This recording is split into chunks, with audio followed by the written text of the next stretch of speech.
Normal ಆಗಿ ಮಾಡುವಂತಹ ಘೀ ರೈಸ್‌ಗಿಂತ ಈ ರೀತಿ ಮಸಾಲಾ ಘೀ ರೈಸನ್ನು ಟ್ರೈ ಮಾಡಿ. ವೆಜ್, ನಾನ್ ವೆಜ್ ಕರಿಗಳ ಜೊತೆ ತುಂಬಾನೇ ಟೇಸ್ಟಿಯಾಗಿರುತ್ತೆ.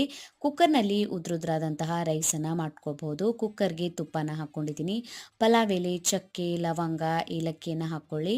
ಕಟ್ ಮಾಡ್ಕೊಂಡಿರುವಂಥ ಈರುಳ್ಳಿನ ಹಾಕ್ಕೊಂಡ್ಬಿಟ್ಟು ಫ್ರೈ ಮಾಡ್ಕೊಂಡಿದ್ದೀನಿ. ಇದಕ್ಕೆ ಕಾಜುನ ಹಾಕ್ಕೊಂಡ್ಬಿಟ್ಟು ಫ್ರೈ ಮಾಡ್ಕೊಳ್ಳಿ. ಮಸಾಲೆ ರುಬ್ಕೊಳ್ಳೋದಕ್ಕೆ ಶುಂಠಿ, ಬೆಳ್ಳುಳ್ಳಿ, ಹಸಿ ಕೊಬ್ಬರಿ, ಹಸಿಮೆಣಸಿನ್ಕಾಯಿ, ಕೊತ್ತಂಬರಿ ಸೊಪ್ಪು, ಪುದೀನ ಸೊಪ್ಪನ್ನು ಹಾಕ್ಕೊಂಡ್ಬಿಟ್ಟು ಫೈನ್ ಆದಂತಹ ಪೇಸ್ಟನ್ನು ರುಬ್ಕೊಂಡಿದ್ದೀನಿ. ಈಗ ಕುಕ್ಕರ್ಗೆ ಮಸಾಲೆನ ಹಾಕ್ಕೊಂಡ್ಬಿಟ್ಟು ಹಸಿ ವಾಸನೆ ಹೋಗೋವರೆಗೂ ಫ್ರೈ ಮಾಡ್ಕೊಳ್ಬೇಕು. ನೆನೆಸ್ಕೊಂಡಿರುವಂತಹ ಅಕ್ಕಿಯನ್ನು ಹಾಕ್ಕೊಂಡಿದ್ದೀನಿ. ರುಚಿಗೆ ತಕ್ಕಷ್ಟು ಉಪ್ಪು, ಬಿಸಿನೀರನ್ನು ಹಾಕ್ಕೊಂಡ್ಬಿಟ್ಟು ಕುಕ್ಕರ್ ಮುಚ್ಚಳ ಮುಚ್ಚಿ ಅನ್ನ ಬೇಯೋವರೆಗೂ ಬೇಯಿಸ್ಕೊಳ್ಳಿ. ಕುಕ್ಕರ್ ತಣ್ಣಗಾಗಿದ ಮೇಲೆ ತೆಕ್ಕೊಂಡ್ಬಿಟ್ಟು ಬಿಸಿ ಬಿಸಿಯಾದಂತಹ ಅನ್ನನ ತಿನ್ಕೊಳ್ಳಿ. ತುಂಬಾ ಟೇಸ್ಟಿಯಾಗಿರುತ್ತೆ. ವಿಡಿಯೋನ ಸೇವ್ ಮಾಡಿ ಟ್ರೈ ಮಾಡಿ ನೋಡಿ. ವಿಡಿಯೋ ಇಷ್ಟ ಆಗಿತ್ತಂದರೆ ಲೈಕ್ ಮಾಡಿ, ಫ್ಯಾಮಿಲಿ ಮತ್ತು ಫ್ರೆಂಡ್ ಜೊತೆ ಶೇರ್ ಮಾಡ್ಕೊಳ್ಳಿ. ಇನ್ಸ್ಟಾಗ್ರಾಮ್, ಫೇಸ್ಬುಕ್ಕಿಗೂ ಫಾಲೋ ಮಾಡ್ಕೊಳ್ಳಿ. Thank you.